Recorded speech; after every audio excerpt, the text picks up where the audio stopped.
Through the Seasons. Chapter 1, The Beginning of Summer. In the small coastal town of Clearwater, summer came with the scent of salt water and the sound of waves gently lapping against the shore. Tourists filled the boardwalks, laughing children ran with ice cream dripping down their hands, and the air felt electric with the promise of endless days. Isabella Taylor, or Izzy as everyone called her, loved this time of year. She worked at her family's beach café, the Sandcastle, serving tourists and locals alike. The café had been her home since she was a child, and she knew every inch of it, the worn wooden counters, the old jukebox in the corner, and the clatter of cups as her mother poured coffee. At 26, Izzy had resigned herself to a simple life in Clearwater, watching tourists come and go, while she stayed put. She loved the town, but wondered if it was possible to feel stuck even in a place she loved. Her friends had moved on, college, careers, city life, but Izzy stayed, caring for her aging mother and working at the cafe. The only adventures she had were the stories she read in her books. It was a normal June day when he walked into her life. The bell over the cafe door chimed as a tall, broad-shouldered man entered. His hair was tousled, his clothes wrinkled from travel, and he carried a camera slung over his shoulder. He looked around the cafe, his eyes resting on the photographs that lined the walls, old black and white snapshots of Clearwater through the decades. Izzy watched him from behind the counter, curious about the stranger who seemed so out of place yet oddly familiar. "Hey there, what can I get you?" she asked with a friendly smile as he approached. He glanced at the menu board, then back at her. "A cup of coffee. Black. And, maybe some information?" "Information?" Izzy raised an eyebrow, intrigued. The man nodded, sliding into a stool at the counter. "I'm Luke Harrison. I'm a photographer, traveling around documenting small towns across the country. I'm working on a project about places that still feel untouched by time." Izzy smiled knowingly. "Well, you've come to the right place. Clearwater's not exactly a fast-paced city." "That's exactly what I'm looking for," Luke replied. "Mind if I ask you a few questions?" For the next hour, they talked. Luke asked about Clearwater's history, the cafe, and the people who lived there. Izzy found herself warming to him quickly. He had a quiet charm, the kind that made her feel as though she had known him for years. He told her stories of his travels, of the places he had seen, mountains, deserts, cities bursting with life. Izzy listened, hanging on every word, feeling something stir inside her that she hadn't felt in a long time, a sense of longing, a desire for more than just her small-town life. As the days passed, Luke became a regular at the cafe. Every morning, he'd stop in for his coffee, sometimes staying to chat with Izzy, sometimes just sitting quietly with his camera, capturing moments that no one else seemed to notice. They grew closer, and soon their conversations drifted beyond the history of the town. "What about you, Izzy?" Luke asked one evening as they walked along the beach, the sun setting behind them. "Ever think about leaving Clearwater?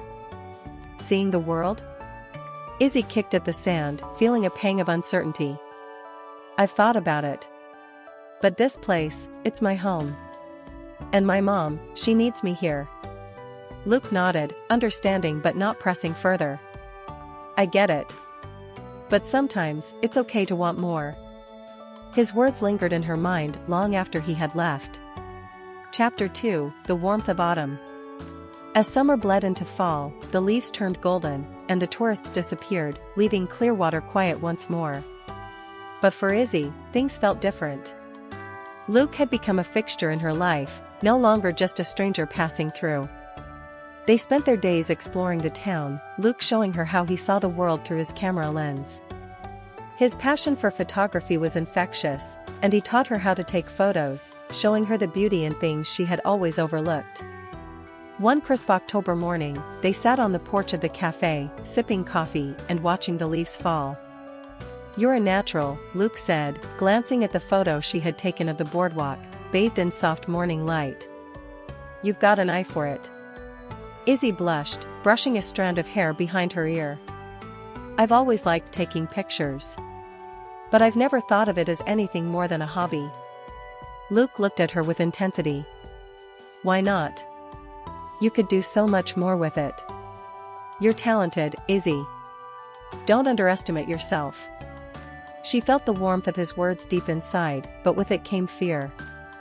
The idea of leaving Clearwater, of pursuing something bigger, excited and terrified her in equal measure.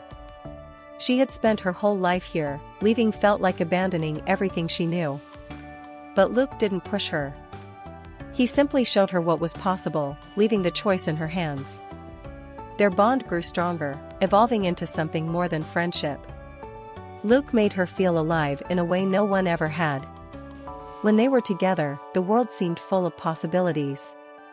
One evening in late October, as the first chill of winter settled in, they found themselves alone on the beach. The sky was a blanket of stars, and the air was thick with unspoken feelings. Luke turned to her, his eyes searching hers. "Izzy, there's something I need to tell you," he began, his voice low. "I have to leave soon. My project's almost done, and I need to move on to the next town." Izzy felt her heart sink. She had known this moment would come, but it didn't make it any easier. She had grown used to having Luke in her life, and the thought of him leaving was unbearable. "But I don't want to go without knowing how you feel about me," Luke continued, stepping closer. "Because I can't stop thinking about you, Izzy. You've changed everything for me." Her breath caught in her throat. She had known it, felt it, but hearing him say it out loud made it real. She reached for his hand, their fingers entwining as if they had always belonged together. "I feel the same," she whispered, her voice shaking with emotion. "But I don't know what to do. This is my home. I can't just leave." Luke's eyes were filled with understanding, but also longing. "I'm not asking you to. But I don't want to lose what we have." They stood there for a long time, wrapped in each other's arms, the waves crashing against the shore as the world seemed to hold its breath. Chapter 3: The Winter of Uncertainty. When Luke left Clearwater a few weeks later, it felt as though a piece of Izzy had gone with him. They promised to stay in touch, but distance had a way of testing even the strongest of bonds. Luke sent her postcards from the places he visited, small towns, mountain ranges, city skylines, and each one made Izzy feel a bittersweet mixture of happiness and longing. Winter in Clearwater was always quiet, but this year, it felt even more so. Without Luke, the days seemed longer, the nights colder. Izzy threw herself into the café, trying to distract herself from the emptiness she felt. But every time the bell over the door chimed, she hoped it would be him.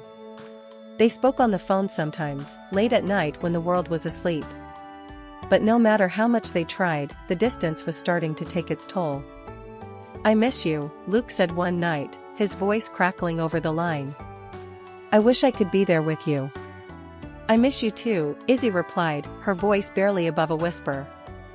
"But I don't know what to do, Luke. I can't leave my mom, and you can't stop traveling." There was a long pause before Luke finally spoke. "I don't want to make you choose, Izzy. But I also don't know how long we can keep doing this." She knew he was right, but it didn't make the decision any easier.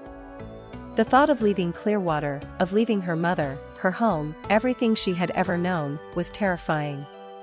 But the thought of losing Luke was even worse. Winter dragged on, and with it, the uncertainty of their relationship. Izzy was torn between the life she had always known and the future she could have with Luke. Chapter 4: The Spring of New Beginnings. By the time spring arrived, Izzy knew she had to make a choice. The flowers were blooming, and with them came the realization that she couldn't live in limbo forever. Luke was coming back to Clearwater to wrap up his project, and she knew they would have to face the truth. When Luke walked into the café that April, it was like no time had passed. But at the same time, everything had changed. He smiled when he saw her, but there was a sadness in his eyes that hadn't been there before. They spent the afternoon walking along the beach, the air warm and filled with the scent of new beginnings. "I've been thinking," Luke said, stopping to face her.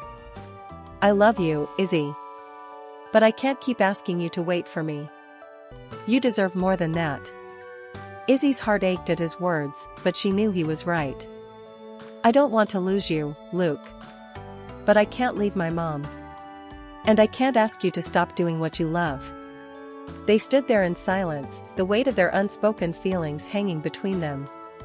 But then, something shifted in Izzy. For the first time, she realized that maybe there was another way. What if I didn't have to choose, she asked, her voice barely above a whisper. What if I found a way to be with you, without giving up everything? Luke looked at her, hope flickering in his eyes. What do you mean? I could start small, Izzy said, feeling the idea take shape as she spoke. I could travel with you for a few weeks at a time. And when I'm not with you, I could work on my photography. Maybe even take over some of the café's management remotely. I don't have to stay in Clearwater forever. Luke's face lit up with a smile, and for the first time in months, Izzy felt a sense of peace. I'd love that, Luke said, pulling her into his arms. And just like that, they found their way forward, together.